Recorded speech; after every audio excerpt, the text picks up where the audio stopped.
Okay, सो मुझे जरा याद दिलाओ, कैस्पल, उजैर, लास्ट क्लास तक हमने क्या क्या कर लिया था?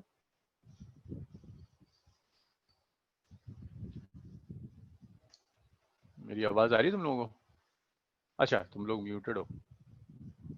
ओके, हाँ, लास्ट टॉपिक याद दिलाओ मुझे।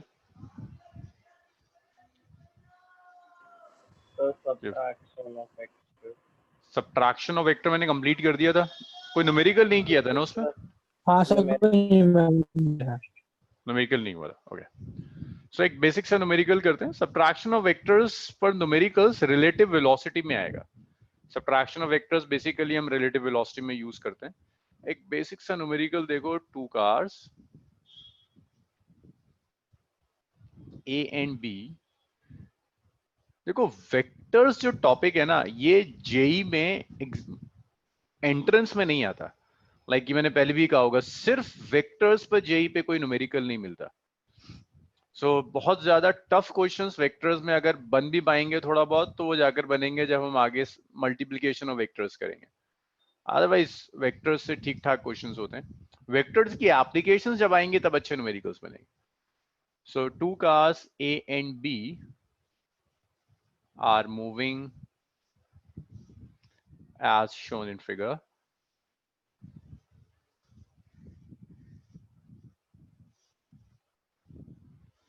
Calculate velocity of A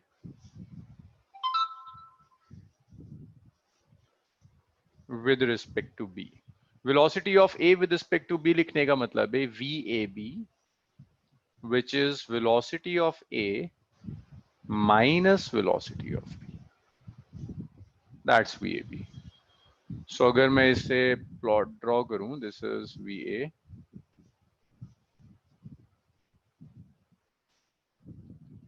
this is VA,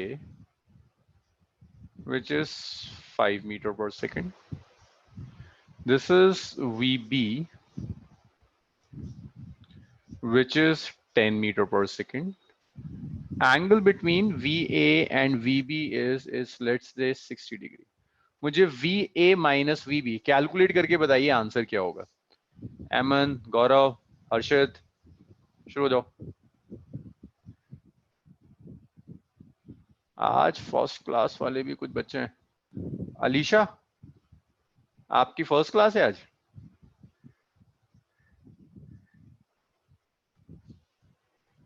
Alisha भाई, इसे बाकी लोग सॉल्व कीजिए, कुछ नए स्टूडेंट्स देख रहे हैं, मैं उनसे बात कर लूं। 5 अंडर द रूट आ रहा है। डायरेक्शन भी युवराज, मैग्नीट्यूड डायरेक्शन दोनों।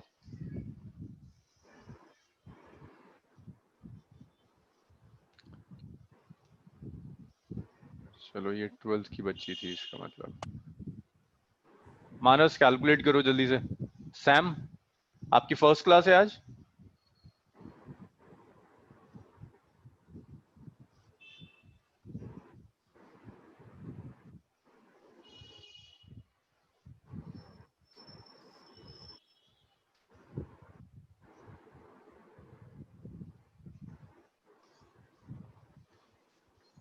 सैम चिप फर्स्ट क्लास है आपकी। tan इनवर्स 1 बाय कैस्पल का आंसर आ गया। युवराज जल्दी जल्दी आंसर टाइप करो। यश,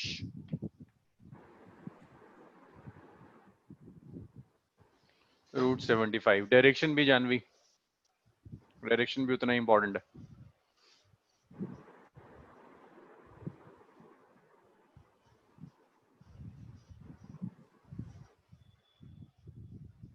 सर √3/3 tan -1। √3/3 भाई लिख कर दिखा दो जरा सा प्लीज, लिख कर दिखाओ।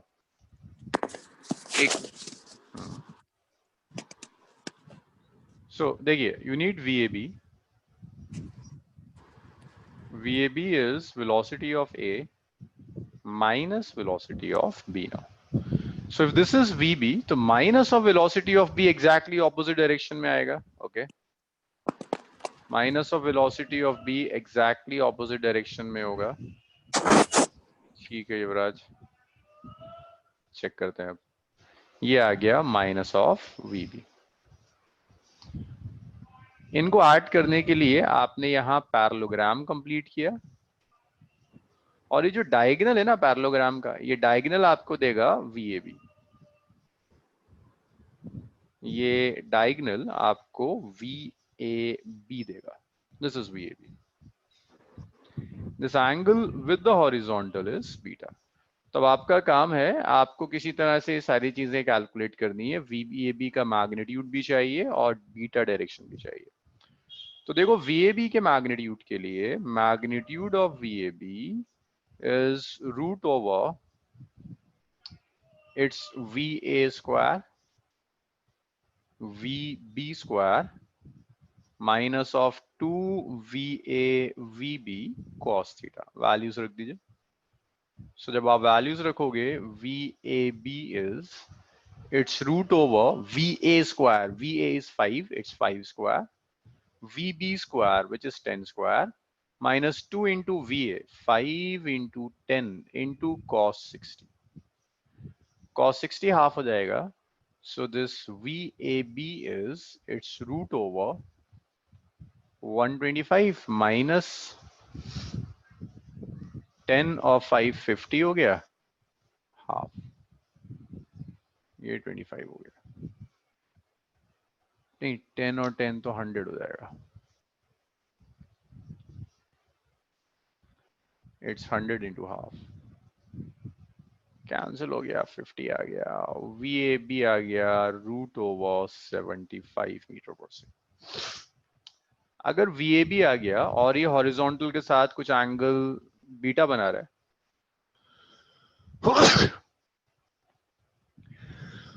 सॉरी, आपको कैलकुलेट करना है tan बीटा। सो ये tan बीटा हमने सीखा था, tan beta is B sin theta by A minus B cos theta. So ये tan बीटा आ जाएगा, जिसके साथ आप एंगल ले रहे हो दैट इज A, दूसरा वाला जो वेक्टर होगा that's B।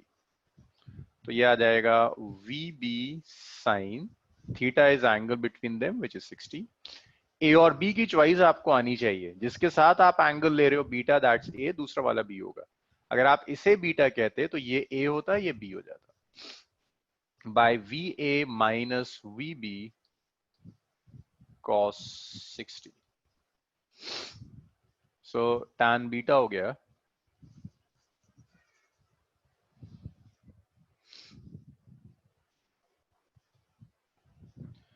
VB is VB कितना है, 10। 10 Sin 60 is root 3 by 2 by A, which is 5 minus 10 into cos 60, which is half।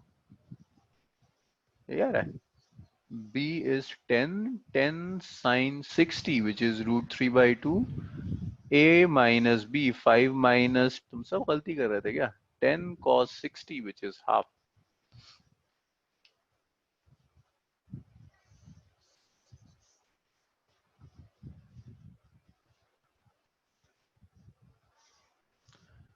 हाँ, अगर गौरव तुम्हारा ये आया तो सिर्फ तुम्हारा ही सही आया, बाकी तो सब बेवकूफियां कर रहे हैं। 5 root 3 by 0, that's infinite। Excuse me, sir. हाँ युवराज। तो अगर B को 5 लेते हैं तो फिर B को अगर 5 लेते हैं B को 5 लेंगे तो फिर तुम ये वाला बीटा कैलकुलेट करो, फिर आंसर अलग आएगा, फिर बीटा अलग होगा। तो उससे मैंने वैसे ना तो √3/3 आ रहा था। हाँ फिर ठीक है, मतलब वो डिपेंड करता है तुम किसे A और किसे B ले रहे हो। सर हाँ सर अभी इसको कर दूं, इसमें मैं इसको कर दूं, मैं फिर आता हूँ मैं क्वेश्चंस में। तो बीटा आ गया tan इनवर्स इनफाइनाइट, बीटा आ गया 90 डिग्री, tan 90 इनफाइनाइट होता है। तो जो फाइनल वेलोसिटी होगी, अभी अभी अभी बस 1 मिनट और, फिर आया मैं। मैग्नीट्यूड है √75 metre per second at 90 degree with respect to VA। अब बताइए मुझे क्या पूछ रहा है। सर वैसे मैं जैसा आपने वो लिखा है इंफिनिटी, उसकी जगह नॉट डिफाइंड करके तो tan 90 भी ले सकता है ना। हाँ वो वन तो बाय मर्जी है जीरो आपकी, आप इन्फिनिटी लिख दीजिए, नॉट डिफाइंड लिख दीजिए, but infinity is a defined number है, infinity is very well defined number, infinity by ठीक। Infinity is not defined, infinity is a defined number. और बताइए, और कोई कुछ पूछ रहा था?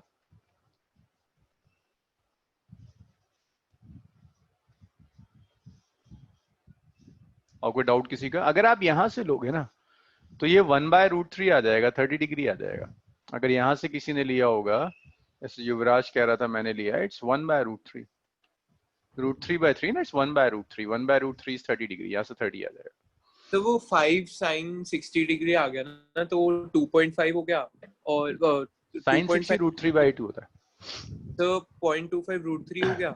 हाँ और तुम्हारा सही आ रहा है विराज, 1/√3 आ रहा है तुम्हारा, tan इनवर्स √3/3 है ना, हाँ सर वही हो गया। 1/√3 30 डिग्री। सो वो आपकी चॉइस है, आप एंगल किसके साथ ले रहे हो। भाई एक आखिरी न्यूमेरिकल, एडिशन सब्ट्रैक्शन सब मिला के दे रहा हूँ, फिर इसके बाद खत्म हो जाएगा ये, हम कुछ और स्टार्ट करेंगे, रेजोल्यूशन ऑफ वेक्टर स्टार्ट करेंगे, एक लास्ट न्यूमेरिकल है। सर मतलब अगर हम बी कुछ और भी लेते हैं तो भी सही होगा? हाँ मतलब वो उसके साथ एंगल होगा ना। भाई देखो अगर मैं कह रहा हूँ इसके साथ 90 है ना, तो इसके साथ तो एंगल कुछ और आएगा, वो आपकी मर्जी है आप किसके साथ ले रहे हो। ये तो ऐसा है कि ठीक आप है सर। ईस्ट है, ये नॉर्थ है, कोई कह रहा है कि ईस्ट से 0 डिग्री पर जा रहा है, दूसरा कह नहीं नॉर्थ से 90 पर जा रहा है, तो दोनों ही सही है, कहाँ गड़बड़ है। इसको मैं रब कर रहा हूँ, जानवी, युवराज, रब कर दूं सब? ओके, एमन हुआ था?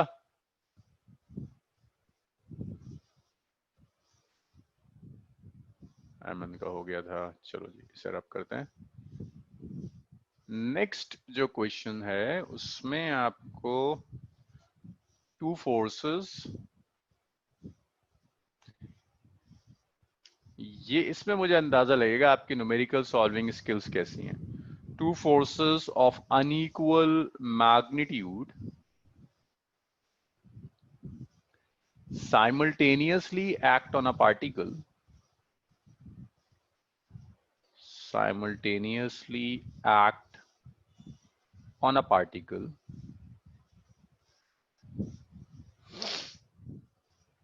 making an angle theta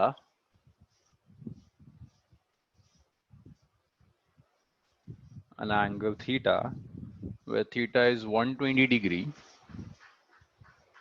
with each other.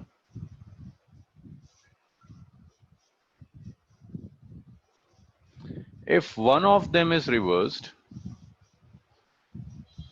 देखो रिवर्स करने का मतलब है सब्ट्रैक्ट हो जाएगा। If one of them is reversed, acceleration of particle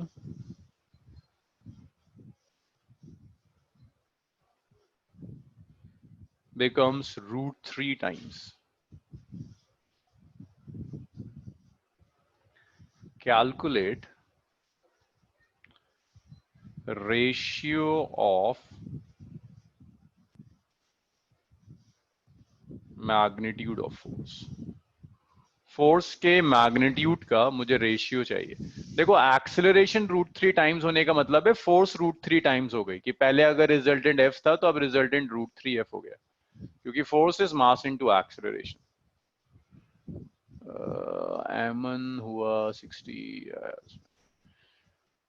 इससे मुझे अंदाजा लगेगा तुम्हारी न्यूमेरिकल सॉल्विंग स्किल्स कुछ बेटर हुई हैं या नहीं हुई हैं। यश, मानस, कैस्पल, देखो 5:49 हो रहे हैं, 3 मिनट है, देखना चाहता हूं किसका करेक्ट आ रहा है और तेजी से आ रहा है। मैं आई एम नॉट ऑडिबल, मेरी आवाज नहीं आ रही युवराज? सर आ रही है। आ रही है। है सर। एमन के साथ प्रॉब्लम है।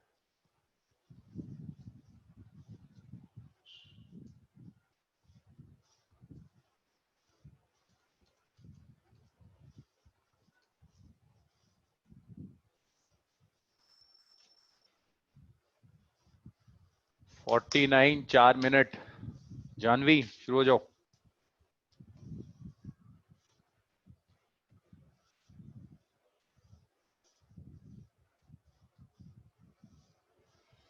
एक्सेलरेशन √3 होने का मतलब है मैग्नीट्यूड √3 टाइम हो गया,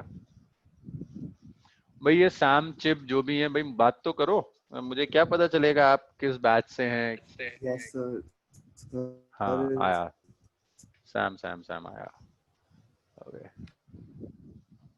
एक मिनट यार। हाँ समक्ष है तेरी, yes, इतना sir. इतना अच्छा नाम रखा है मम्मी ने, समक्ष है, वो सैम वैम बना के बिगाड़ रहा है।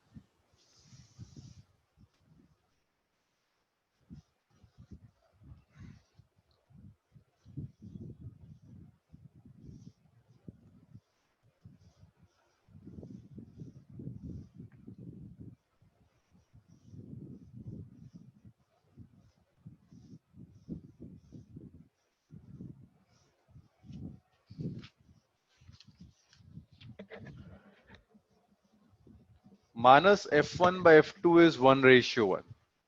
यार ये माइनस कुछ करके रहेगा।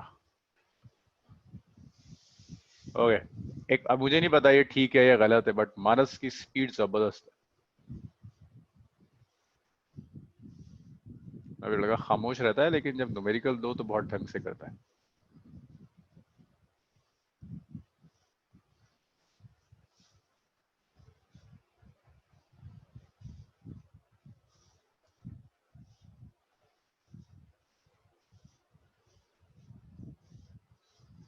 देख मानस ने 2 मिनट में करके दे दिया।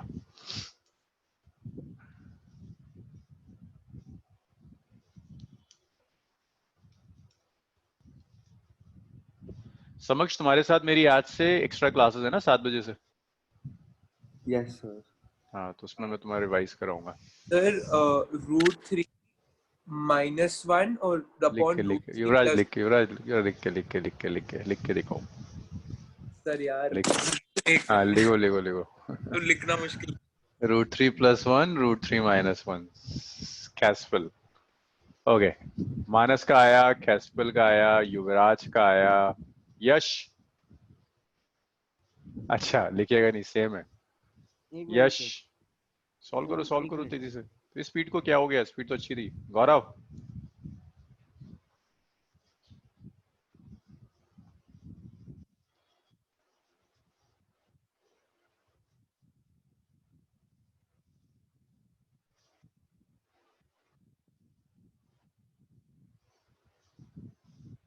ठीक है, युवराज, कैस्पल, गौरव, Janvi. √3 + 1 by √3 - 1।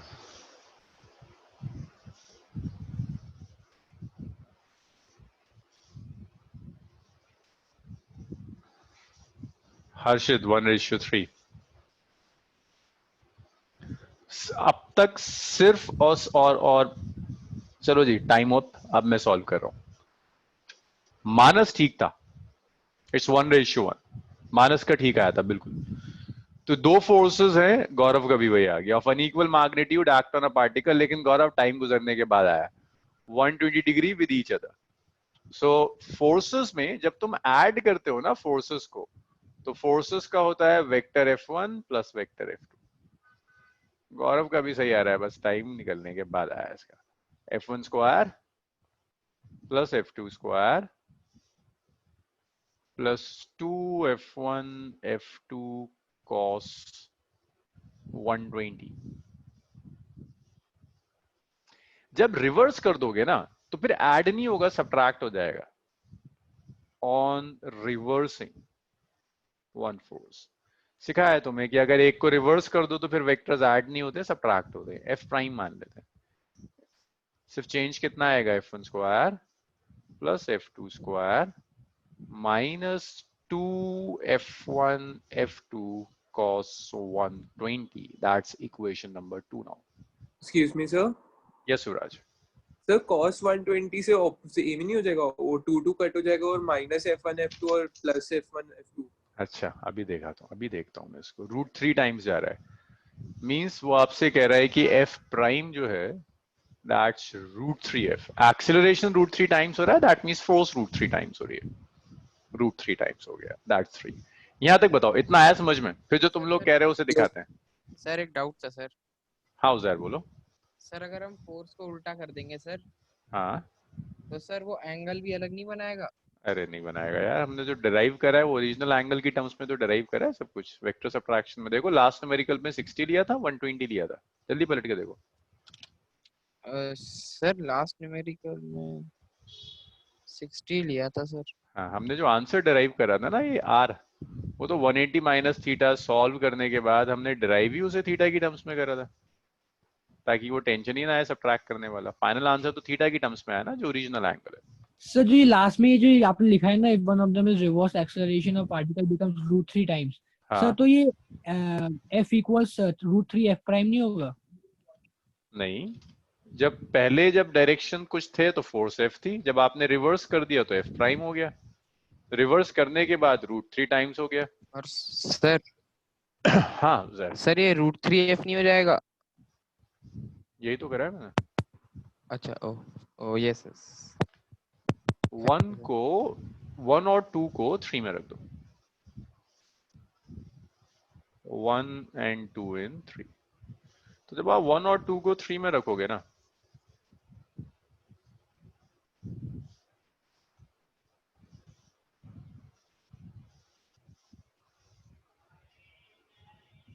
so your f prime is, it's root over f1 square f2 square minus 2f1 f2 cos 120 is √3, सबको रब, चलो मैं रब नहीं करता, √3 times f, which is, भाई ये इतना लिख लो, मुझे सब रब करना होगा, इतना लिख लो प्लीज। इक्वेशंस बहुत लेंदी बनेगी, इतना लिख लो।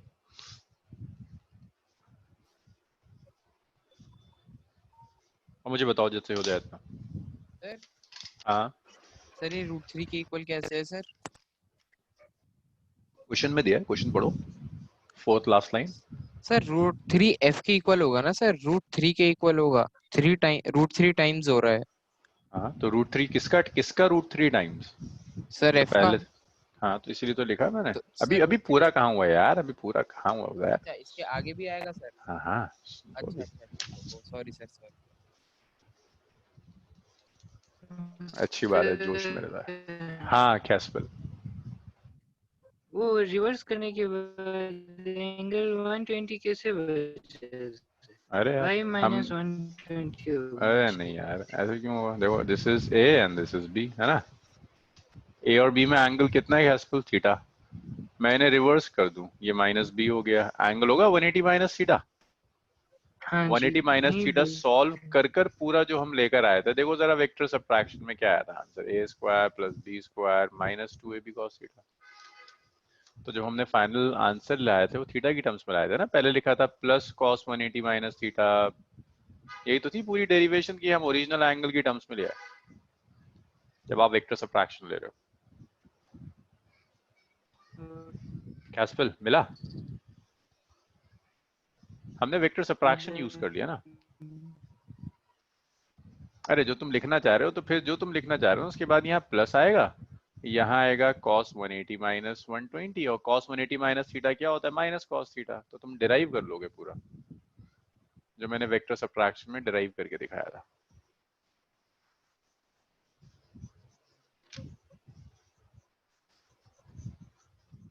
कैस्पल मिला?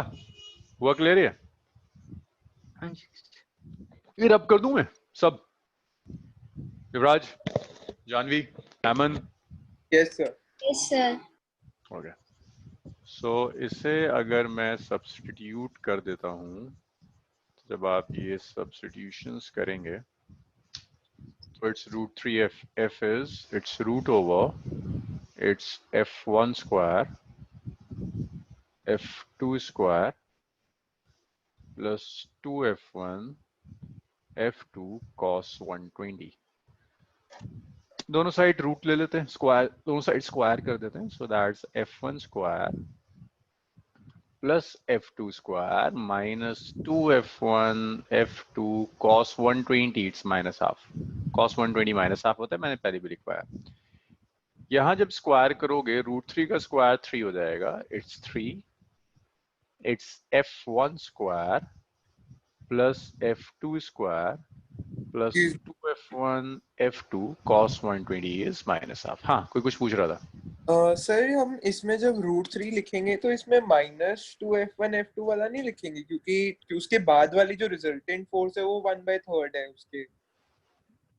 नहीं, वो कह रहा है ना कि बाद में √3 टाइम्स हो जाती है, चेंज करने के बाद जो हुआ वो √3 टाइम्स हो गया, तो मैंने लिखा फाइनल इज √3 टाइम्स यहाँ ऑफ इनिशियल। इधर गलती हुई है।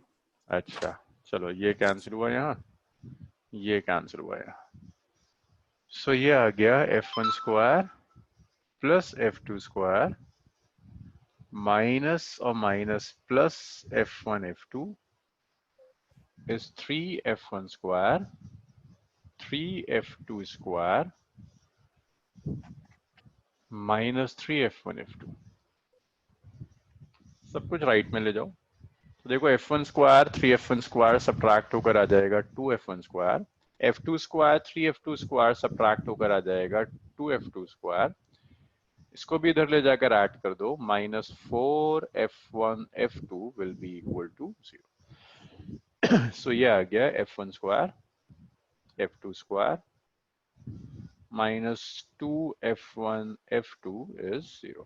तो इसे आप सिंपल लिख सकते हो, this is f1 minus f2 का होल स्क्वायर है ना।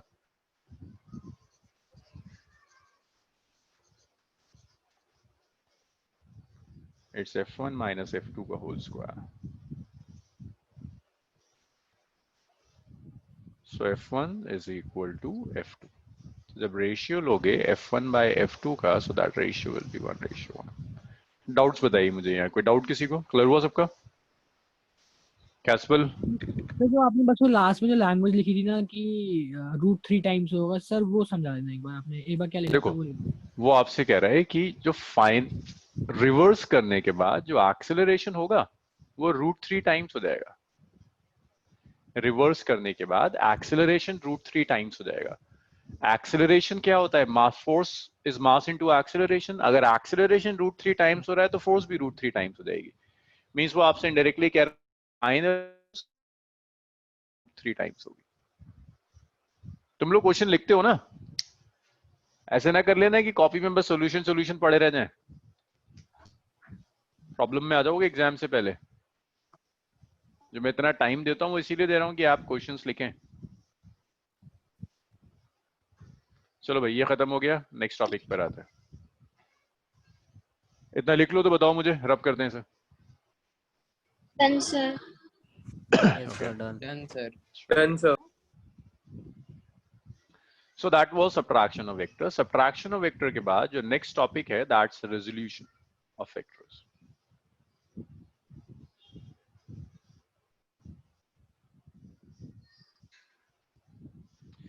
रेजोल्यूशन ऑफ वेक्टर्स में आपको क्या करना होगा? रेजोल्यूशन का मतलब समझो। Resolution means splitting up of vectors. Resolution means this is the process of splitting up of vector into components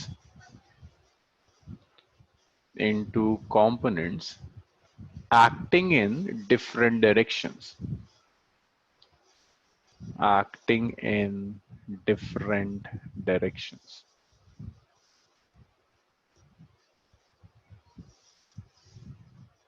तो देखो, रेजोल्यूशन ऑफ वेक्टर का मतलब है कि आपको एक वेक्टर दिया है, आपने उस वेक्टर को कई पार्ट्स में ब्रेक कर दिया, जो पार्ट्स अलग अलग डायरेक्शंस में एक्ट कर रहे हैं। तो जो हमने अब तक पढ़ा है एडिशन सब्ट्रैक्शन में, ये उसका रिवर्स है।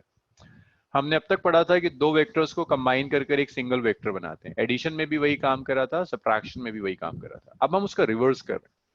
अब हम ऐड नहीं कर रहे, अब हम वेक्टर्स को ब्रेक कर रहे हैं। एक सिंगल वेक्टर दिया, उसे दो या दो से ज्यादा पार्ट्स में ब्रेक कर देंगे। जैसे मैंने आपसे कहा, this is a vector A, this is a vector A. आपका काम है किसी तरह से इस वेक्टर ए को दो पार्ट्स में ब्रेक कर दीजिए, एक a1 और एक a2, which are acting in different directions. जैसे एक a1 में आपने ब्रेक किया, इसे आपने a2 में ब्रेक किया, a1 and a2 are acting in different directions. तो ये जो a1 a2 है,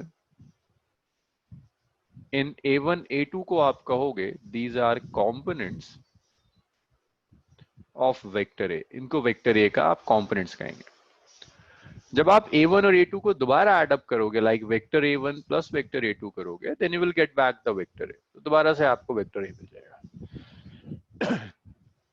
सर इन एक बार जनरल, समझा देंगे सर प्लीज? हाँ देखो, रेजोल्यूशन का मतलब है आपने एक वेक्टर लिया, उस वेक्टर को आप पार्ट्स में ब्रेक कर रहे हैं। जैसे एक वेक्टर लिया मैंने a, मैंने इस वेक्टर को दो पार्ट्स में ब्रेक कर दिया, एक पार्ट a1, दूसरा पार्ट a2। जो a1 और a2 ब्रेक करने के बाद आए, इन्हें कहते हैं कंपोनेंट्स ऑफ वेक्टर है। ऑब्वियसली a1 a2 कैसे आ रहे हैं? a को ब्रेक करने के बाद। तो अगर मैं a1 और a2 को ऐड करूंगा, then you should get back the same vector है। तो vector sum of a1 and a2 is vector है।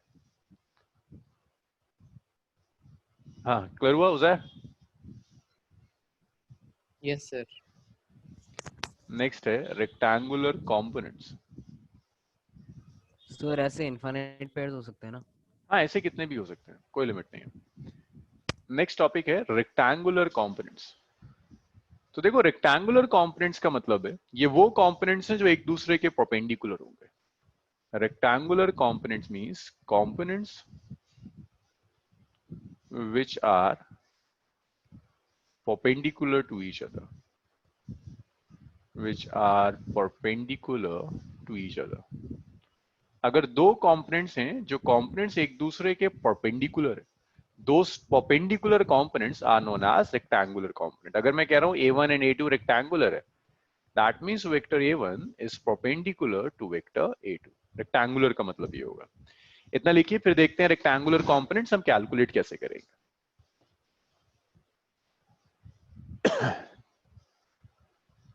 इतना लिखिए, फिर देखते हैं इसे कैलकुलेट करेंगे कैसे। रेक्टेंगुलर कंपोनेंट मैथमेटिकली कैसे आएगा।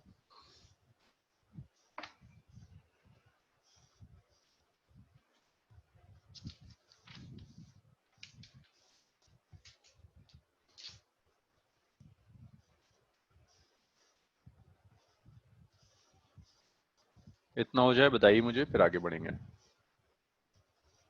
Done, sir. ओके, सर ये रेक्टेंगुलर कंपोनेंट्स में जो एक्चुअल वेक्टर होगा वो कहाँ होगा? रेक्टेंगुलर में अभी दिखाते हैं, कहीं भी हो सकता है। जो भी कंपोनेंट्स आएंगे वो उसके परपेंडिकुलर होंगे एक दूसरे के। अभी आते हैं रेक्टेंगुलर में कैसे कैलकुलेट करेंगे। तो इसमें मैक्सिमम 4 कंपोनेंट्स होंगे ना? क्या? अगर नहीं, मतलब इसमें अगर इनसे परपेंडिकुलर है तो 360 डिग्री का एंगल बनाएंगे। रेक्टेंगुलर में मैक्सिमम 3 हो सकते हैं, sir, X Y Z axis के अलोंग। हाँ बोलो। सर मैं लास्ट को लिख रहा था, कंपोनेंट्स विचार के बाद सर बता देंगे। विचार परपेंडिकुलर टू ईच अदर। हर्षित 3 हो सकते हैं ना, एक एक्स के अलोंग, एक वाई के अलोंग, एक जेड के अलोंग। ये 3 म्यूचुअली परपेंडिकुलर हो सकते हैं, या तो 2 होंगे या 3 होंगे। अच्छा, म्यूचुअली होता है, ठीक है। 4 म्यूचुअली नहीं हो पाएंगे ना, 2 एंटी पैरेलल हो जाएंगे। Done sir, done. Okay, next है। सो वो कंपोनेंट्स जो एक दूसरे के परपेंडिकुलर होंगे, दे आर रेक्टेंगुलर कंपोनेंट्स। अब देखो रेक्टेंगुलर कंपोनेंट्स कैलकुलेट कैसे करते हैं। यहां मैं आपको इस स्टेज पे डेरिवेशन नहीं करा सकता कि ये रिजल्ट्स कैसे आ रहे हैं। ये चीजें हम डिराइव करेंगे जब हम डॉट प्रोडक्ट कर लेंगे, तब आप सीखोगे डिराइव कैसे करते हैं। सो अभी तो मैं जस्ट रिजल्ट लिखूंगा, आपको रेजोल्यूशन आना चाहिए। So this is X axis, this one is Y axis. ये मैंने आपको वेक्टर ए दे दिया, this vector A. This vector A is making an angle theta with x-axis. So x-axis के along जो component है इसका ax, that's A cos theta. y-axis के along जो component है इसका, that's A sin theta. That's rectangular component of vector. So A को break करना x के लॉन्ग y के लॉन्ग। रूल ये है, जिस डायरेक्शन के साथ एंगल गिवन है थीटा, वहां cos थीटा होगा, उसके परपेंडिकुलर जो कंपोनेंट होगा that will be sin theta. अगर मैं ऐसे ही कर दूं कि मैं this is x axis and that is y axis.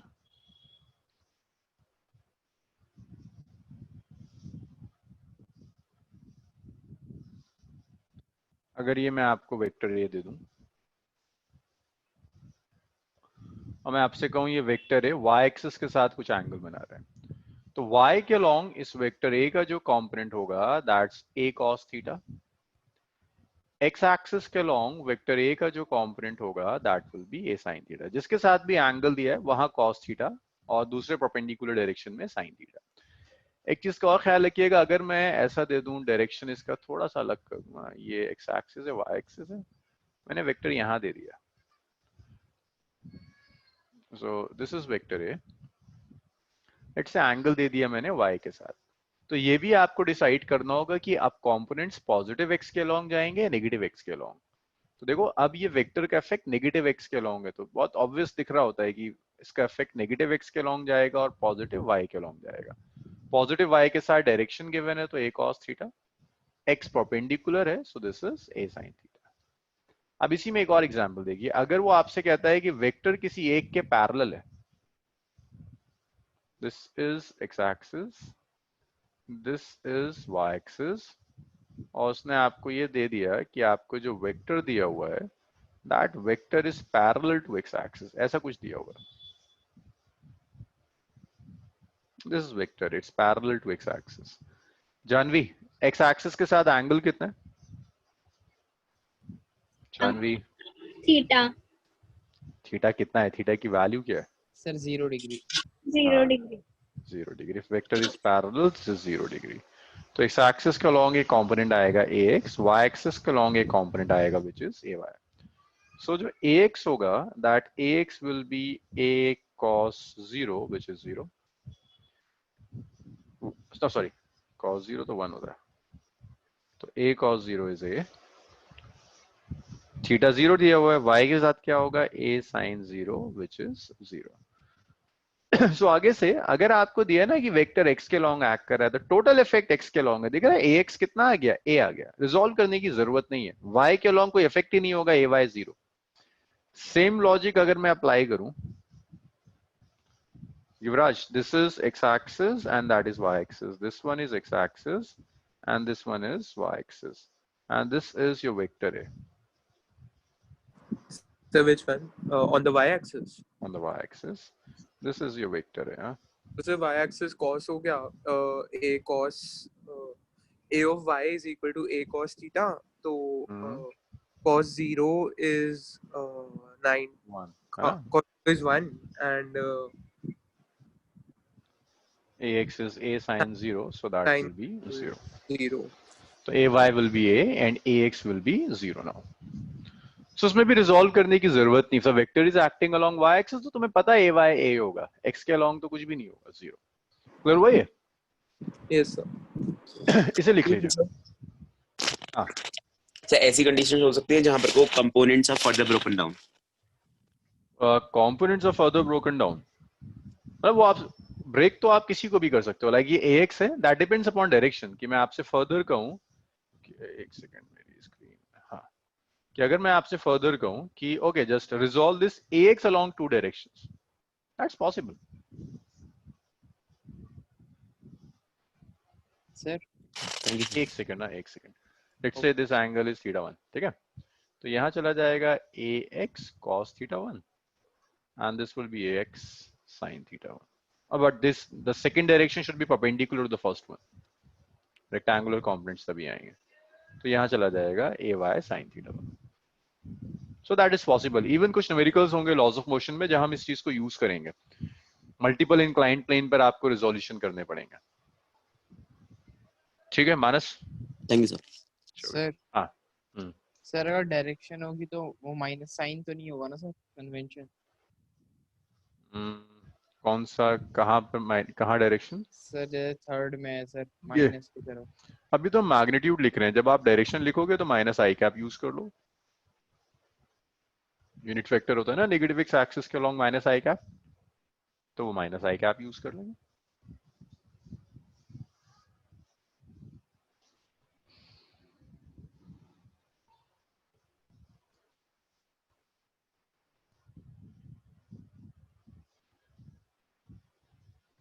कैस्पल clear इतना? यश, समक्ष, Yes, sir. समक्ष परेशान हो रहा होगा आज। गौरव, क्लियर है सर। हो गया। तो एक बेसिक सा न्यूमेरिकल देखते हैं, उसमें जस्ट आप सीखोगे कि रिजॉल्व कैसे करते हैं चीजों को। So इसको मैं रब कर दूं, लिख लिया ना सबने? कैस्पेल हो Yes, गया, sir. रब कर दूं?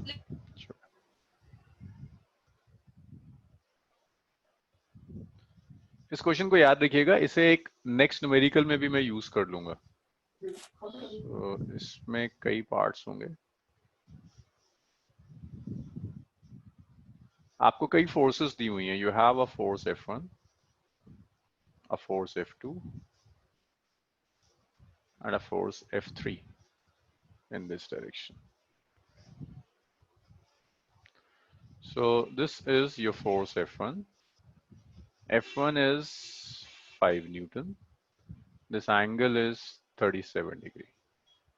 This is your force F2. F2 is root 2 Newton. This angle is 45 degree. This is F3, where F3 is 5 Newton. दो काम करने, first resolve F1,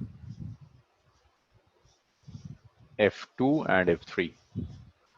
F1, F2 and F3 along X and Y axis. Along X and Y axis. पहला काम है इन्हें resolve करना X और Y axis का। सेकंड आपको कैलकुलेट करनी है net force F, which is F1 plus F2 plus F3.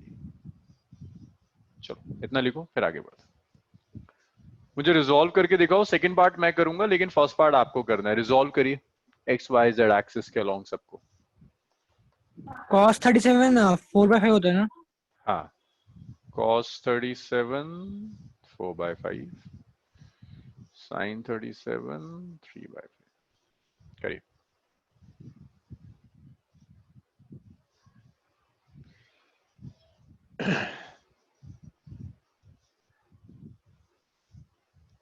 Four, 5, 1, 1.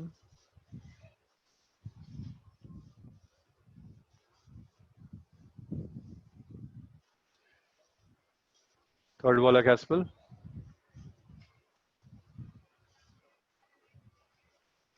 Five 0 हो गया। सर 0 डिग्री है ना थर्ड का? हाँ,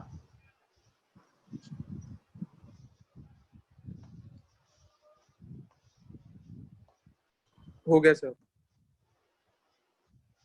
मानस गौरव आंसर्स ठीक है, कैस्पल सारा ठीक है। यश,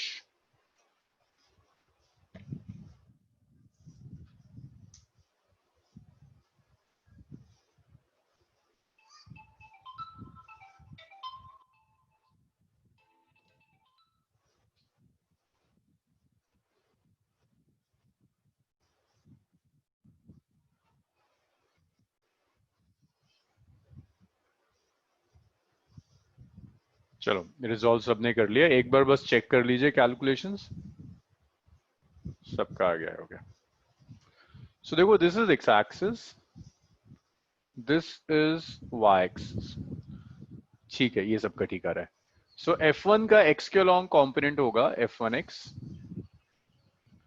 y के अलोंग कॉम्पोनेंट होगा F1y। तो जब आप F1x कैलकुलेट करोगे F1x का मैं सिर्फ मैग्नीट्यूड ले रहा हूं, that's F1 cos 37 degree. So F1x आ गया, F1 is 5, cos 37 is 4/5, so that is 5 तो कैंसिल हो जाएगा, 4 न्यूटन बचेगा। तो F1x is 4 न्यूटन। बिल्कुल ऐसे ही जब आप F1y लोगे, F1y is F1 sin 37, sin 37 is 3/5, तो F1 आ गया, it's 5 into 3/5, it's F1y is 3 Newton, that's F1y। इसी तरह से आप F2 के कंपोनेंट्स देखिए, F2x and F2y, तो F2 का जो x कंपोनेंट होगा that will be F2x, जो y कंपोनेंट होगा that will be F2y। So सो जो x कंपोनेंट है F2x is F2 cos 45 degree. So F2x आ गया, it's √2 cos 45 is 1 by √2 gets cancelled out. F2x आ गया which is 1 Newton. तो ये F2x आ गया, F2x 1 Newton है. जब आप F2y लोगे, F2 का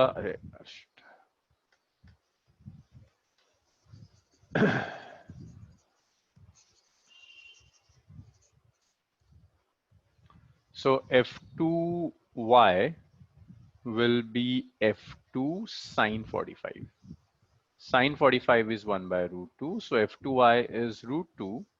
Sin 45 is 1 by √2 gets cancelled out. So F2y आ गया which is 1 Newton. F3 देखो F3 y के along act कर रहा है. तो F3 का x component में directly लिखूंगा it's 0. If a vector is acting along y axis तो x के along कोई effect नहीं है. F3y total force की equal होगा which is 5 Newton. मुझे यहां तक बताइए इसमें किसी को कोई प्रॉब्लम है? इसमें कोई डाउट किसी को? सर इसमें कोई डाउट नहीं. इतना लिख लीजिए, फिर नेट फोर्स कैलकुलेट करेंगे, वो सीखना है आप. इतना लिख लो, जब हो जाए तो मुझे बताओ. जानवी, कैसवेल, उजैर, इतना लिख लें तो बताइए मुझे. इसको रब करते हैं, फिर देखेंगे वेक्टर्स एक्ट कैसे करते हैं. यस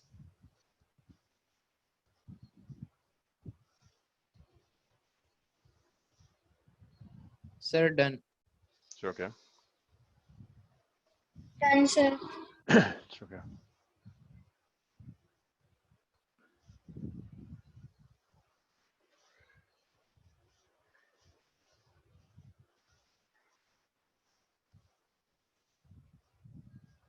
चलिए इसे रब कर दिया.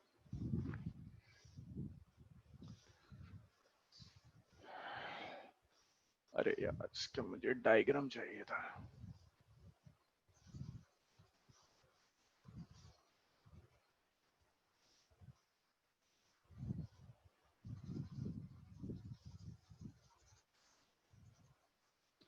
तो देखिए अब आपको चाहिए net force along x axis. Net force along x axis. Count कीजिए x के लॉन्ग कितनी फोर्सेस हैं. एक फोर्स है F1x, दूसरी फोर्स है F2x. अब मुझे मैग्नीट्यूड्स भी चाहिए. F1x था शायद 4 था और F2x है 1. जब फोर्सेस ऑपोजिट डायरेक्शंस में हैं तो ये फोर्सेस सब्ट्रैक्ट होंगे एक दूसरे से, और सब्ट्रैक्ट करते हुए आपको ख्याल रखना है कि हमेशा आप सब्ट्रैक्ट करोगे फ्रॉम ग्रेटर में से smaller. Means it will always be F1x minus F2x, greater minus smaller.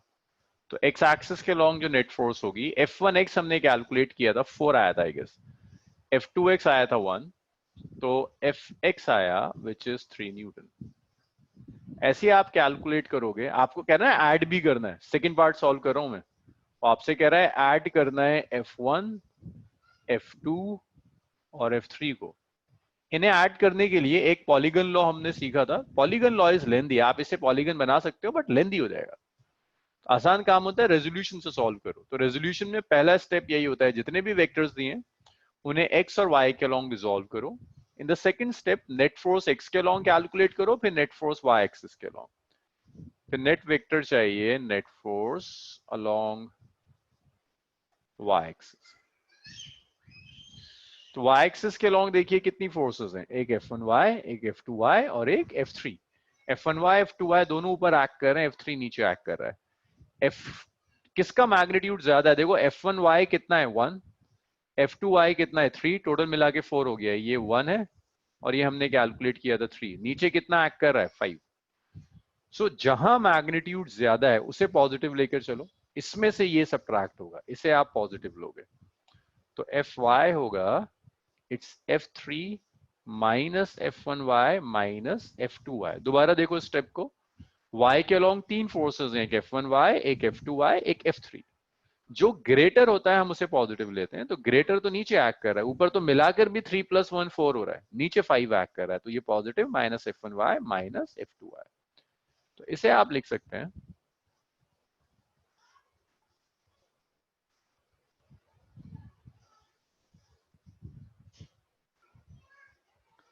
so fy is f3 which is 5 minus 1 minus f2 which is 3, so fy is 1 Newton।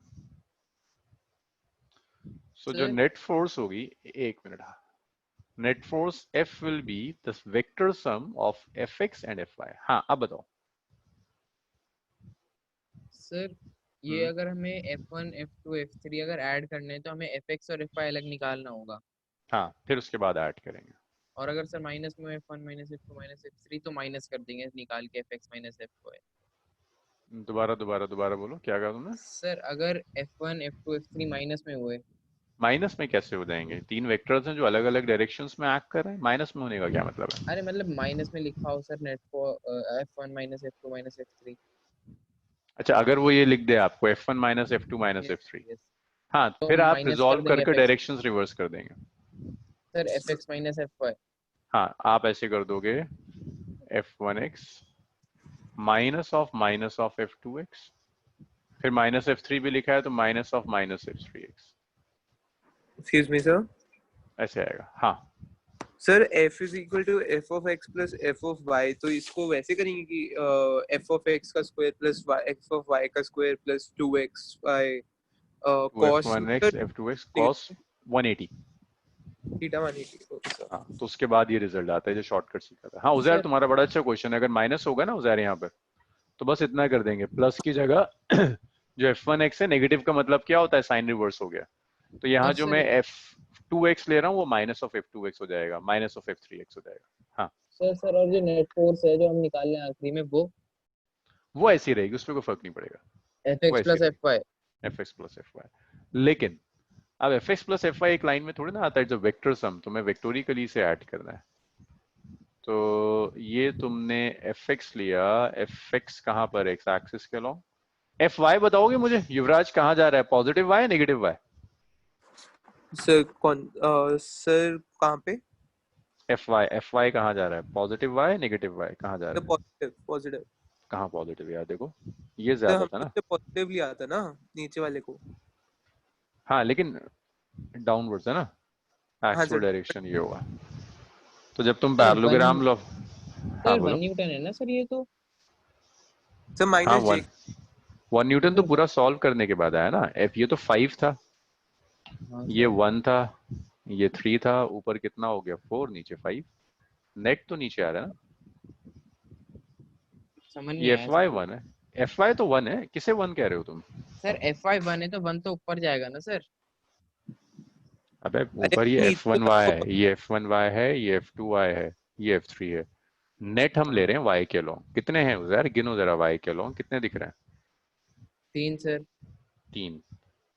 कौन सा ज्यादा है, F3 या F1 और F2y? अच्छा sir जो ज्यादा होगा उसके अलोंग लेंगे। जी उसको पॉजिटिव लेंगे। हमेशा यही सिखाया था, 180 डिग्री में समझाया था ना कि it's always greater minus small. तो F3 minus F1y minus F2y, तो F3 कितना है 5, F1 1 माइनस 3 1 आ गया। तो नेट फोर्स कहाँ एक्ट कर रही है? जहां ग्रेटर वेक्टर था y के लॉन्ग। हाँ हुआ क्लियर इतना? So F is root over Fx square plus Fy square। इतना कर लो और मुझे बीटा कैलकुलेट करके बता दो कितना आ रहा है। तो जब भी वो आपको 2 से ज्यादा वेक्टर्स दे रहा है, स्टेप्स यही होंगे। पहले नेट फोर्स x के लॉन्ग, नेट फोर्स y के लॉन्ग, फिर आप उन्हें ऐड और सबट्रैक्ट करोगे। नेट फोर्स तो 4 आ रही है। नेट फोर्स 4 आ रही है। 4 आ गया। 3 स्क्वायर 9 प्लस नहीं √10 आएगी। सर cos 180 डिग्री कितना होगा? cos 180 क्यों होगा? अब तो 90 Fx और Fy। तुम किसे अच्छा। ऐड कर रहे हो? ये सर इसे कर रहा था। करो करो, इतना लिखो, मुझे फाइनल आंसर बताओ। कैस्पल सर बट आंसर तो सेम नहीं आना चाहिए। क्यों? जैसे सर हमने ऊपर अगर f is equal to f of x plus f of y किया और नीचे एफ एक्स और एफ वाई नहीं किया ना कहीं, देखो हमने हमेशा यहाँ एफ एक्स और एफ एक्स ऐड किया है। हमने उन वेक्टर्स को ऐड किया है जो सिर्फ एक लाइन में ऐड कर रहे हैं, जिनमें 180 डिग्री एंगल। यहाँ भी देखो एफ वाई के साथ सिर्फ वाई ऐड किया है। यहाँ सर एक मैं एक्स डाउट और वाई ऐड कर रहा हूँ। एक मिनट हर्षिता, यहाँ सर मैं एक्स और पे वाई ऐड कर रहा हूँ, ये सर 90 डिग्री हो गए। यहाँ पे हमने एक को y की साइड पे को वो कर दिया और एक को x की साइड पे। एक्स एंगल कितना है 90, यस सर। और यहाँ एंगल कितना था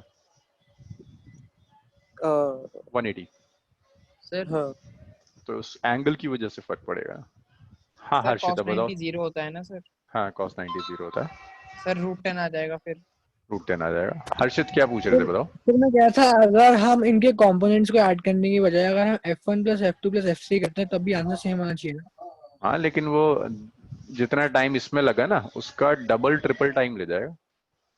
तुम ये कर सकते हो f1 प्लस f2 को ऐड करो, बीटा निकालो, फिर वो बीटा की वैल्यू एंगल की टर्म, मान लो बीटा आ गया तुम्हारा tan बीटा 19.6, वहां से बीटा निकालो, फिर उसको f3 के साथ ऐड करो। तो इन प्रिंसिपल तुम कर सकते हो, ठीक लेकिन है वो सर। कोई फाइनल आंसर निकालने में बहुत परेशानी होगी उसमें। हाँ गौरव का सही आ रहा है, जानवी का, कैस्पल सबका सही आ गया। सो यहाँ जब तुम नेट फोर्स कैलकुलेट करोगे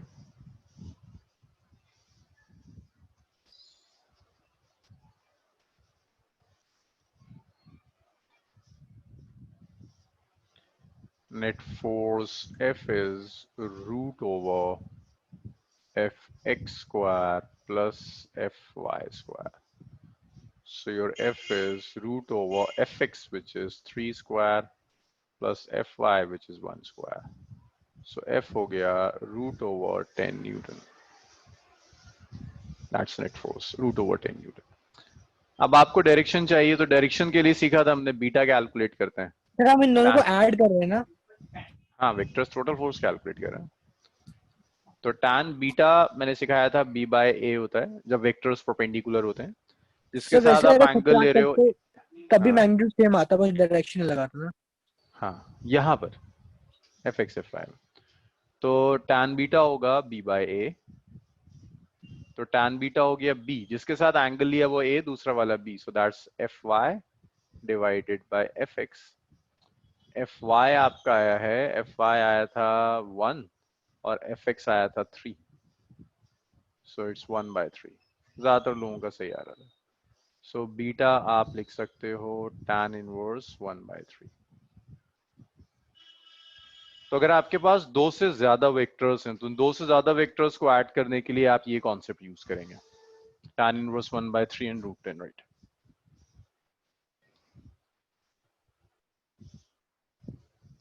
दो से ज्यादा वेक्टर्स हैं तो उन्हें ऐड करने के लिए आप ये कॉन्सेप्ट यूज करोगे। Excuse me sir. यस युवराज। सर ये इसलिए आया क्योंकि जब हमने सबसे पहले अलोंग एक्स एक्सिस लिया था तो हमने उसको एक्स एक्सिस में कोइंसाइड किया और वाई वाले को वाई में, तो वो 90 डिग्री वहां से आ गया, तो इसीलिए हमने a square plus b square under root ले लिया। हाँ तो उससे हमारा मैग्नीट्यूड अंडर रूट 10 आया। आंसर जब एंगल निकालना था तो हमने tan beta is equal to b upon a क्यों लिया? a प्लस मैंने आपको 3 केसेस करवाए थे ना, tan बीटा का रिलेशन होता है b sin theta by a plus b cos theta. Yes sir. इसमें मैंने आपको एक स्पेशल केस कराया था, अगर वेक्टर्स परपेंडिकुलर है तो थीटा 90 डिग्री होगा। हाँ जी देखो सर। थीटा 90 रख कर देखो, sin 90 कितना होता है 1, b हो जाएगा b cos upon 90 b upon, इसलिए तो डायरेक्ट रिजल्ट्स याद रखोगे तो थोड़ा सा टाइम बच जाएगा। Thank you sir. चलो इतना हुआ, नेक्स्ट मेरी कुछ देखिए इसमें, रब कर दूं इसे मैं। मानस, उजैर, हुआ इतना? Yes sir. अच्छा सर हाँ एक क्वेश्चन था। डन सर एक डन। बस एक इट्स ओनली 1/3। यस मानस बताओ। Sir when we are resolving a vectors तो जो कंपोनेंट्स आएंगे वो हमेशा यूनिक आएंगे क्या? Unique in what sense? कि मतलब डायरेक्शन हमेशा उनकी अलग होगी? हाँ डायरेक्शंस अलग होंगी, because we are doing rectangular components ना, तो दोनों कंपोनेंट्स एक दूसरे के परपेंडिकुलर होंगे अलग अलग डायरेक्शंस में। ऐसे नहीं हो सकता कि कंपोनेंट सेम डायरेक्शन में आ जाए। Thank you sir.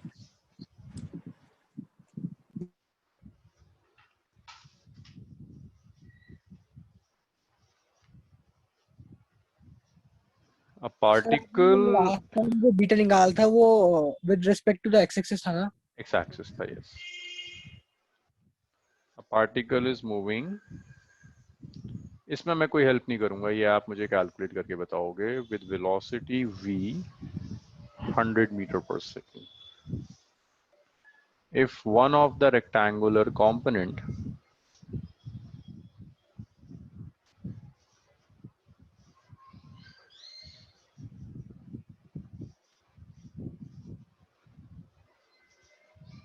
of velocity is 50 meter per second, find other component of velocity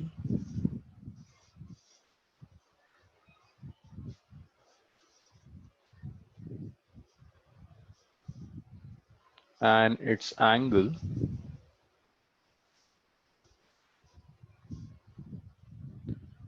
with given component of velocity.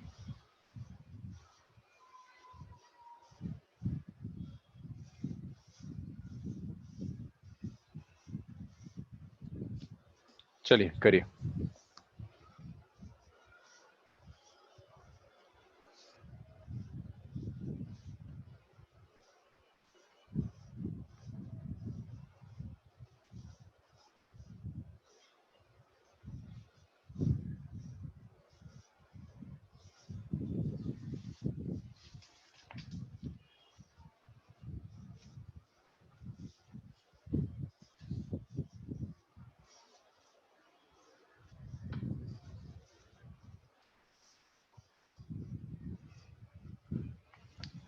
Ten root 75 और एंगल 60। ओके सर कैस्पल कुछ गड़बड़ हो रही है। हाँ सर सर इसमें तो दोनों में दे रखी है, तो फाइंड क्या करना है सर? एक बार और पढ़ो जब तक तुम्हें मिल ना जाए, एक बार पढ़ो See, जब तक तुम्हें ये ना मिल जाए, ढूंढना गया, एक बार पढ़ो। हाँ sir rectangular component of velocity एक इसने 50 मीटर पर सेकंड दी हुई है, बट इसमें ये 50 मीटर पर सेकंड जो इसने दिया है ये हमारी कोइंसाइडेड है इन एक्स एक्सिस और वाई एक्सिस। मतलब अगर मुझे कोई भी ले लो। टोटल ऑफ एक्स लेना है या टोटल फोर्स ऑफ वाई लेनी है तो उनमें से कोई एक में 50 मीटर पर सेकंड लूंगा। कोई एक ले लो। Thank you sir. उजैर मिला क्या ढूंढना है? नहीं सर। सर दोबारा लेकिन पढ़ते हैं, मुझे साथ जितना साथ समझ पढ़ते हैं। आया है सर, जितना हम निकाल तो लिया सर, रिजल्टेंट है ना सर। अरे नहीं देखो 100 क्या दिया है, टोटल वेलोसिटी दी है ना। टोटल वेलोसिटी पढ़ो। Yes sir, yes sir. 50 क्या है, 50 क्या है पढ़ो। 50 अच्छा सर, आर दे रखा है हमें, वी दूसरा वाला फाइंड करना है कंपोनेंट। v दिया है, vx दिया हुआ है, v दिया है, vx या vy में से कोई एक दिया हुआ है, दूसरा पूछ रहा है। हाँ सर वही सर आ गया। Thank you sir, thank you.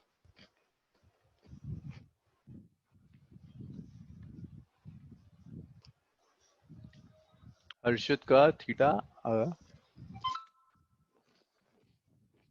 Sir वो विद रिस्पेक्ट टू 50 मीटर पर सेकंड वाला है, उसके साथ 30 रहेगा। हो गया। x या y के साथ, यश 30 में लिखो x या y के साथ, मानस लिखो x या y के साथ, कैस्पर लिखो x या y के साथ, किसके साथ एंगल है?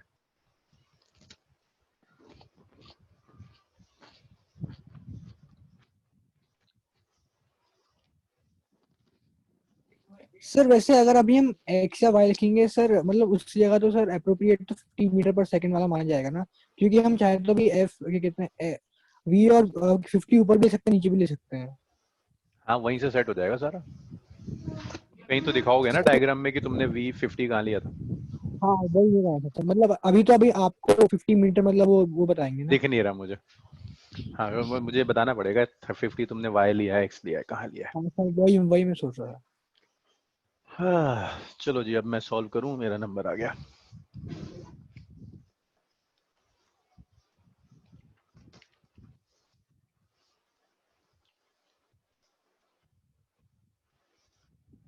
अच्छा जी,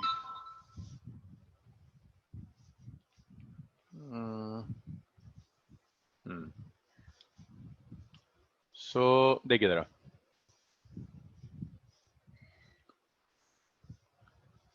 x एक्सिस दिया है, y एक्सिस दिया है, this is x axis, this is y axis. Velocity is 100 meter per second. Velocity is 100 meter per second.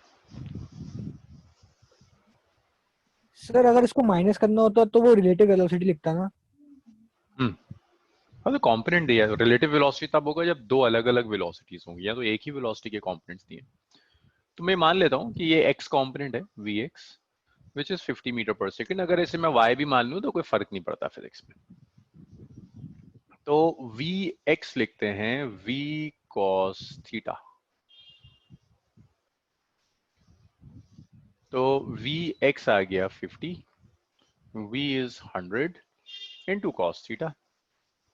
तो यहां से cos थीटा आ गया हाफ, मीन्स थीटा आ गया 60 डिग्री। तो x एक्सिस के अलोंग अगर वेलोसिटी है तो ये एंगल कितना है 60। दूसरा कॉम्पोनेंट निकालो, vy निकाल दो, v sin theta means v sin 60 हो जाएगा।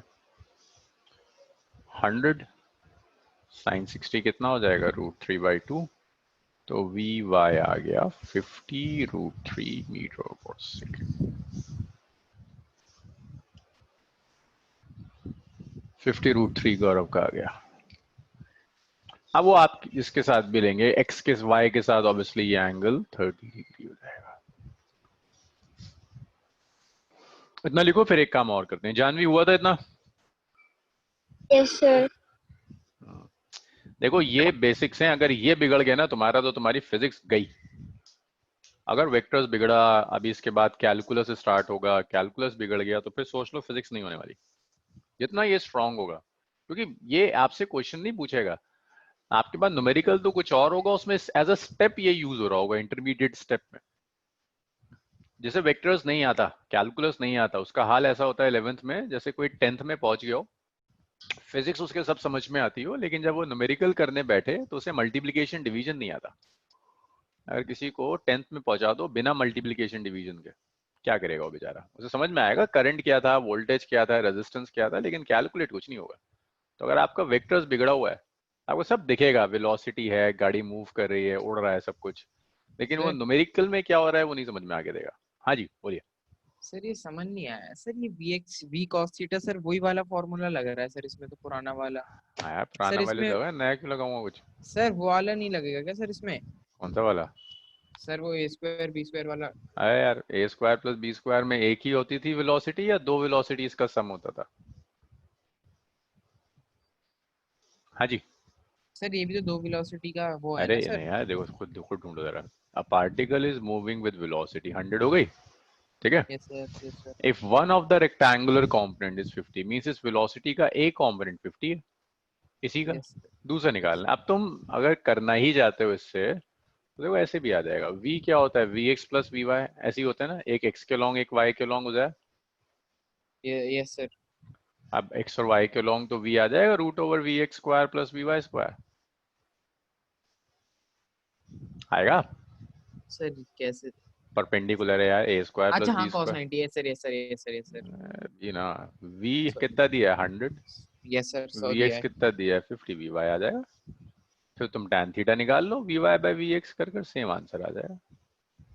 सर लेकिन अच्छा सर मैंने आएगा आएगा, करो सेम आएगा, बिल्कुल सेम आएगा यार। सो भाई इसको मैं रब कर रहा हूँ और इसके बाद मैं एक क्वेश्चन और ड्रॉ करके दे रहा हूँ, मुझे ये करके दिखाओ।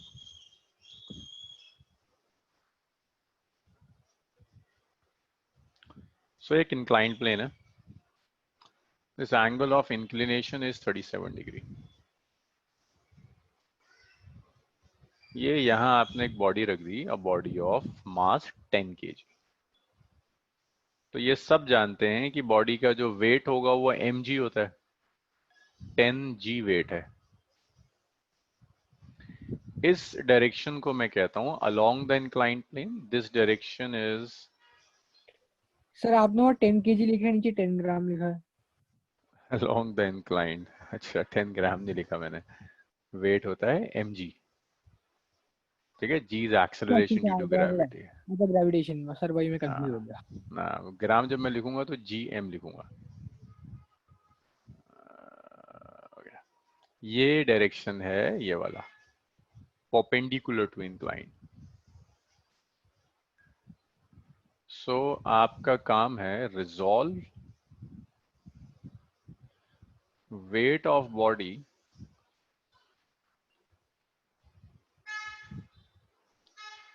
along and perpendicular to incline। Body का वेट कैलकुलेट कर लीजिए इंक्लाइन प्लेन के लॉन्ग और इंक्लाइन प्लेन के परपेंडिकुलर। चलिए करिए कैलकुलेट। अगर ये 37, अब मुझे नहीं पता कहाँ 37 तो एक है। बार आप सर वो क्वेश्चन रिपीट कर दीजिए सर, आपने क्या कहा कि बॉडी नीचे आ रही है? कुछ ये एक इंक्लाइन प्लेन है, यहाँ बॉडी रख दी, इसका वेट है 10g। बस ये कह रहा हूँ इस वेट को रिजॉल्व करो दो कंपोनेंट्स में। एक कंपोनेंट एक्ट करना चाहिए इंक्लाइन प्लेन के अलोंग, दूसरा एक्ट करना चाहिए इंक्लाइन प्लेन के परपेंडिकुलर। बस करिए।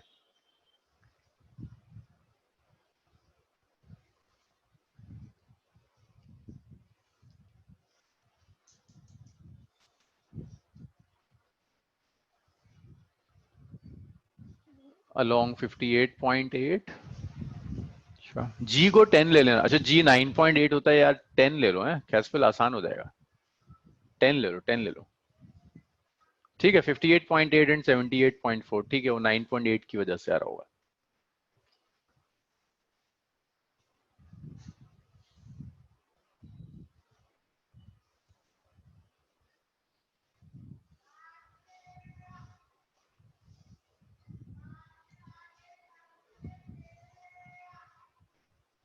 Sir cos 70 sir cos 37।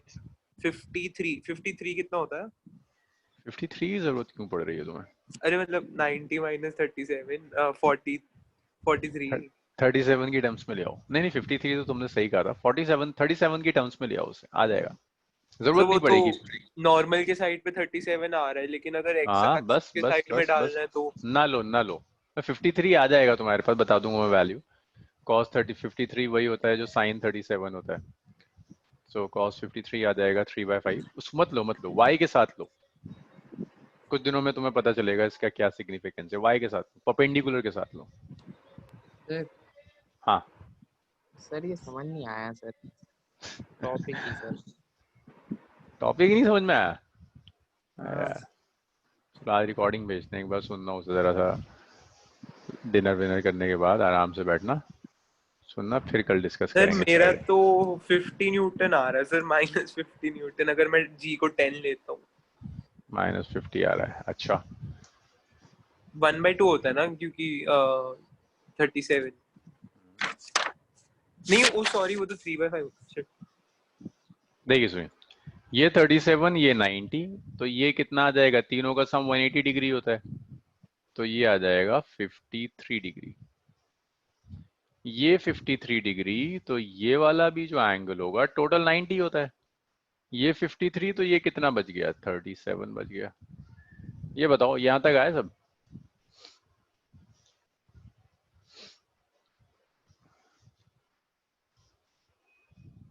अरे भाई ये बताओ मुझे, इतना आया समझ में? हर्षित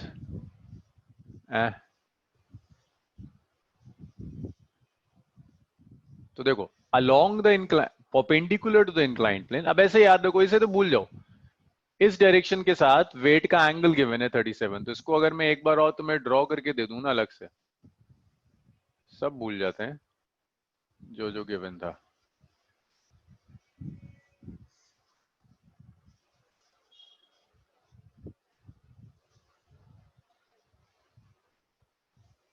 ये एंगल है 37 डिग्री।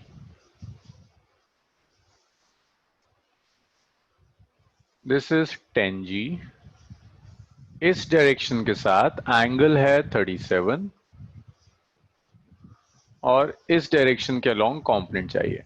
तो 10g का यहां जो कंपोनेंट होगा ये होगा 10g cos 37 और अलोंग द इंक्लाइंड प्लेन जाएगा 10g sin 37। बस वैल्यूज कैलकुलेट कर लो। तो इसको ऐसे लिखेंगे अलोंग द इंक्लाइन। सर आपने जो आपको 37 लिया है वो आपने पैरेलल करके लिया है ना? मैंने ऐसे लिया 37, ये 90, ये ट्राइंगल बना दिया। ट्राइंगल के तीनों एंगल का सम 180 होता है, तो ये 53। अच्छा ये अच्छा ठीक एंगल है, 90 हो गया, 53 तो 37। Thank you sir. So along the inclined जो कंपोनेंट होगा वो है 10g sin 37। वैल्यू रख दीजिए 10g10 sin 37 इज 4/5। ये कैंसिल हो गया, तो ये आ गया 80 newton. Perpendicular to the incline, incline के जब आप परपेंडिकुलर लोगे तो perpendicular to incline will be 10g cos 37। So it's 10 into 10 cos 37। अरे उल्टा कर दिया मैंने, 3/5। 3/5 60 न्यूटन, और ये 4/5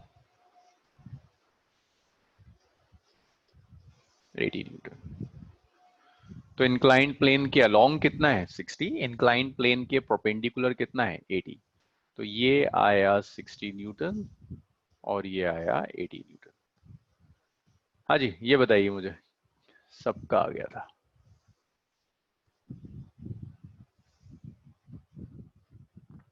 अच्छा गौरव, कंपोनेंट निकालने along the inclined plane and perpendicular to the inclined plane, that's it.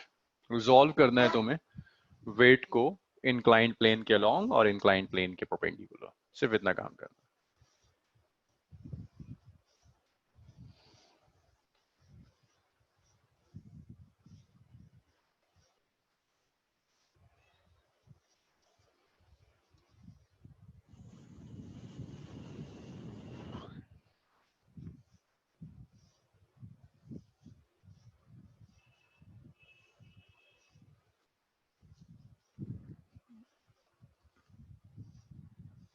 इतना हो जाए मुझे बताओ, इसे रब करते हैं, फिर नेक्स्ट हो कंपोनेंट गया। नेक्स्ट देख रहे हैं। हो गया ये तो ऑलमोस्ट सबका आ गया था। चलो इसे रब करते हैं और नेक्स्ट देखो।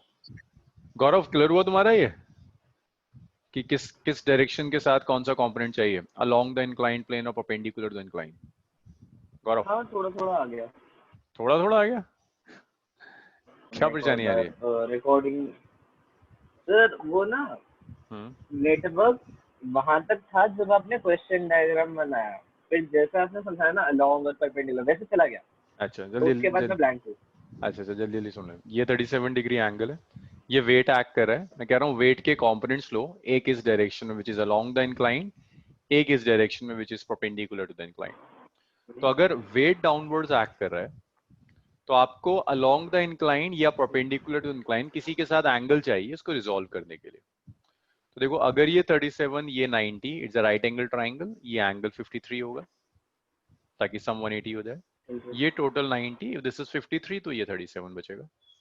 तो 10g का परपेंडिकुलर के साथ एंगल 37 है, तो 10g का परपेंडिकुलर के साथ 37 अलोंग द इंक्लाइन, किसी एक ये दोनों परपेंडिकुलर है ना एक दूसरे के, किसी एक डायरेक्शन के साथ ही तो एंगल चाहिए होता है। तो जिसके साथ एंगल गिवन है वहां होता है cos, परपेंडिकुलर डायरेक्शन में होता है sin।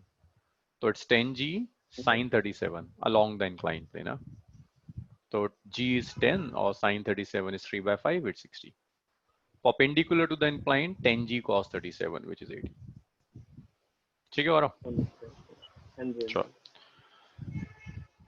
सो इसके बाद नेक्स्ट है rectangular components in 3D। Rectangular components in 3D। 3 dimension में जब आप रेक्टेंगुलर कंपोनेंट्स लोगे, 3D में रेक्टेंगुलर कंपोनेंट्स चाहिए। So this is y axis, और मैं इसको रब करके दोबारा बना रहा हूं।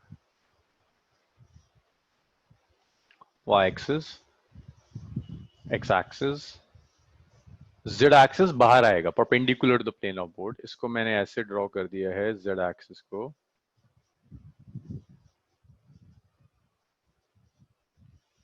दिस इज z एक्सिस,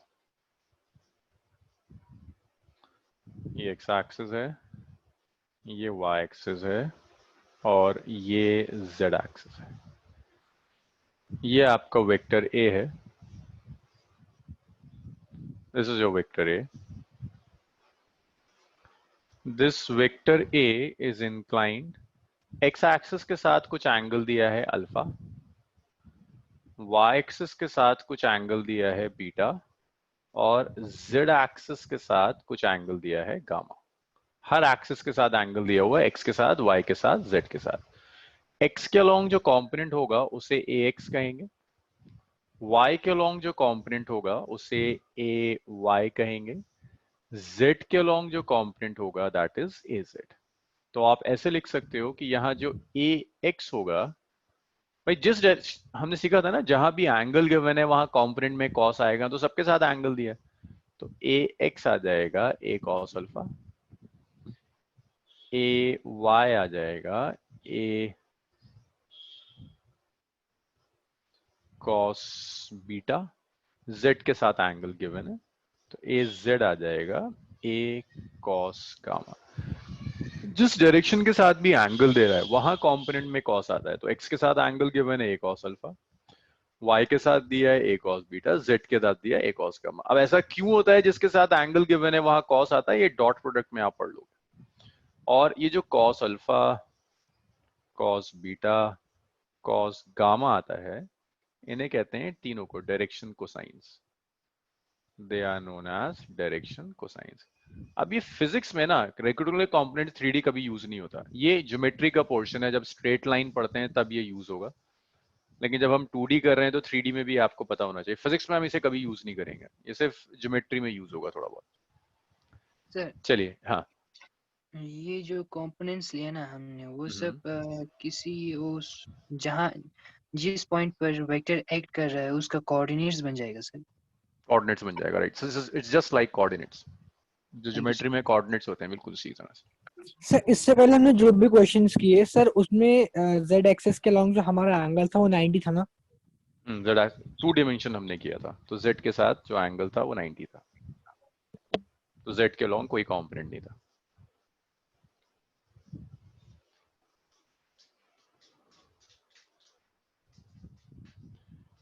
इसे आज इतना लिख लो, इसे आज यहीं छोड़ेंगे, फ्राइडे स्टार्ट करेंगे फिर। अब सिर्फ मल्टीप्लिकेशन ऑफ वेक्टर रहता है, लास्ट टॉपिक है। So hopefully in the next 2 classes हम वेक्टर्स वाइंड अप कर देंगे। Thank you sir. चलो okay bye. Good night sir. Sir एक डाउट था सर, आप वो फिगर बना दीजिए सर, उससे होगा मतलब अगर सपोज कोई भी ऑब्जेक्ट अगर हवा में जा रही है, कौन सा सर मान लीजिए, हाँ सर, हम कोई शटल मान लीजिए सर, और जेड एक्सिस के लॉन्ग सर कोई एंगल दे रखा है, सपोज 45 डिग्री दे रखा है सर, तो वो एक्स और वाई के लॉन्ग उसका एंगल कैसे बनेगा सर, मुझे ये देखना है।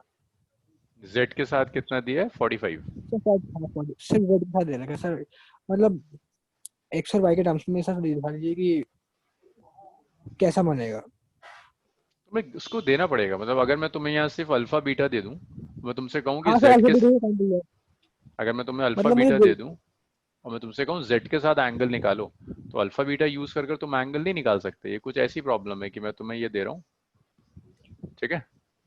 मैं तुमसे कहता हूँ ये है 10 डिग्री, ये है 20 डिग्री, बताओ ये कितना है? सर आप ऐसा नहीं निकाल सकते। नहीं निकाल सकते। नहीं सर, मैं निकालने की बात नहीं है, मैं कह रहा हूँ बस अगर कोई चीज हवा में है तो उसको उसका angle with respect to x और वाई देखना है मुझे, मतलब कैसा बन रहा है सर, क्योंकि अभी 2D में तो बन नहीं सकता ना, इसलिए यहाँ समझने में थोड़ी दिक्कत हो रही है। देखो अगर कोई चीज हवा में है ना, और तो उसको तुम ऐसे कर सकते हो। अगर तुम्हें जेड के साथ देखना ही है, ये चीज ऐसे दी हुई है, ये यहाँ गया, जेड के साथ कुछ एंगल दिया है, ठीक है, तो फिर तुम्हें कुछ ना कुछ ऐसा डेटा जरूर देगा कि तुम्हें ये पता चल जाए कि अच्छा तुम्हें जेड के साथ मिल गया ना एंगल, दिस इज वेक्टर है, हाँ हाँ। तो जेड के साथ मिल गया, तो अब तुम्हें ये जरूर पता होगा कि वो ऑब्जेक्ट किस प्लेन में, this is x, this is y, this is z. तुम्हें जरूर पता होगा कि ऑब्जेक्ट है किस प्लेन में, एक्जेक्ट प्लेन में घूम रही है, जेड में है, जेड एक्सिस है, प्लेन 2 एक्सिस को मिलाकर होता है, z x Y z x y. मान लो तुम्हें पता है एग्जैक्ट प्लेन में है ना, तो जो भी कंपोनेंट्स होंगे वो सिर्फ एक्स और जेड के अलोंग होंगे, वाई के अलोंग कोई कंपोनेंट नहीं होगा। जैसे अब तक हमने जितनी भी प्रॉब्लम्स करी थी उसमें आपकी ऑब्जेक्ट एक्स वाई प्लेन में थी। जब हाँ ऑब्जेक्ट एक्स सर वाई यही प्लेन दिक्कत है। तो उसका इसका z मतलब अगर कॉम्पोनेंट 0। suppose मतलब हमेशा एक क्या कहते हैं एक प्लेन में एक प्लेन के साथ वो जीरो ट्रायंगल बनाएगा एक प्लेन में, हाँ। लेकिन अगर ऐसे जा रहा है कि सब कुछ चेंज हो रहा है तब तीनों कॉम्पोनेंट्स मिल जाएंगे। नेक्स्ट क्लास तक याद रखना, फ्राइडे इसी क्वेश्चन से स्टार्ट करेंगे तुम्हारा प्लेन वाले से, ठीक है? सर सर ठीक है सर सर। सर हाँ हाँ हाँ। एक ये हमारे पास ए वेक्टर है ना यहाँ पर सर। हाँ हाँ। ए वेक्टर डिवाइडेड बाय उसका लेंथ करेंगे तो 1 आएगा sir. Vector A divided by its magnitude, length का मतलब तो मैग्नीट्यूड होता है, यही। नहीं नहीं नहीं। अगर ओरिजिन को ओ लेंगे तो और टिप ऑफ द ए को हम पी लेंगे तो नीचे से टिप ऑफ एक्स को अगर हम क्यू लेंगे तो sir tip of the x को ये क्यों लें इसे, क्यू लेंगे इसे? तो हाँ जी सर। हाँ तो किसे तो किससे फिर डिवाइड कर दूं? A vector divided by OP, OP को डिवाइड करने से 1 आएगा सर। ए वेक्टर डिवाइडेड हाँ ओपी क्या बता रहा है, एरो की लेंथ ना, और वेक्टर्स में लेंथ ऑफ एरो शायद सर पहली वो क्लास थी। सर हाँ लेंथ तो शायद तो किसी स्टैंडर्ड को चूज करना पड़ेगा ना सर। फॉर नहीं एग्जांपल नहीं कोई स्टैंडर्ड बहुत कैसे बड़ा चूज? तो हम यहाँ पर नहीं ड्रॉ कर सकते ना सर। नहीं ज्यादा नहीं, अगर मैं यहाँ कह रहा हूँ लेंथ इज 5 न्यूटन, 50 न्यूटन होगा तो हम 50 कैसे मुझे बताओ। ड्रॉ अच्छा कर 50 तो सकते छोड़ो, मुझे बताओ कैस्पर, मेरी क्लास हो रही है एक नर्सरी। अगर मैं तुम्हें 1 न्यूटन की लाइन ड्रॉ करो, सोच के बोलना 1 न्यूटन की लाइन कैसे ड्रॉ करोगे? लाइन की लेंथ न्यूटन में होती है मीटर में होती है? मीटर। मीटर में। तो न्यूटन की लाइन कैसे ड्रॉ करोगे? 1 मीटर। अरे क्यों जबरदस्ती है, न्यूटन को मीटर कैसे बना दिया तुमने? सो इट्स अगर रिलेटिव। वो हम इट्स रिलेटिव मींस ये हमने एक लाइन ली, मैं इसको कह रहा हूँ दिस इज 1 न्यूटन, ठीक है? तो ये लाइन इस वेक्टर का मैग्नीट्यूड शो कर रहा है। एक लाइन मैंने ली डबल इसकी, तो दैट्स 2 न्यूटन। उसके अब ये लिए नहीं, तो हमें स्टैंडर्ड शो करना पड़ेगा ना शायद। 1 ना ना मीटर ना इज कोई इक्वल टू 1 स्टैंडर्ड न्यूटन। नहीं नहीं ऐसा तुम स्टैंडर्ड, अरे 1 newton is equal to 1 metre कैसे हो जाएगा? वो हम वो एज्यूम तो करेंगे ना यहाँ पर सर, क्योंकि वो तुम अब कुछ भी अगर ले लो। 50 मीटर डिस्प्लेसमेंट होगा तो हम कॉपी पे नहीं बना सकते। अरे 50 मीटर तो है ही नहीं ना, मतलब 50 न्यूटन को तुम कुछ भी लिख दो, मतलब मैं इसको लिख दूं 50 Newton, it's relative, it's relative. Just 50 Newton तो मैं इसको 100 न्यूटन कहूंगा। तो फिर हमें जो भी एरो मिला होगा उसका लेंथ उसी का मैग्नीट्यूड को किसी भी वेक्टर स्टैंडर्ड के की मैग्नीट्यूड को वैल्यू शो करेगा, तो मतलब उसको उसी वेक्टर का डिवाइडेड बाय उसका मैग्नीट्यूड यूनिट वेक्टर बन मैग्नीट्यूड जाएगा। 1 करेगा। हाँ तो 1 यूनिट वेक्टर निकलेगा। बन जाएगा, यूनिट वेक्टर बन जाएगा, 1 हो जाएगा, मैग्नीट्यूड 1 हो जाएगा हाँ जी, unit thank you sir, vector. Thank you sir, thank you चलो सर। चलो ओके बाय, फ्राइडे कंटिन्यू करेंगे।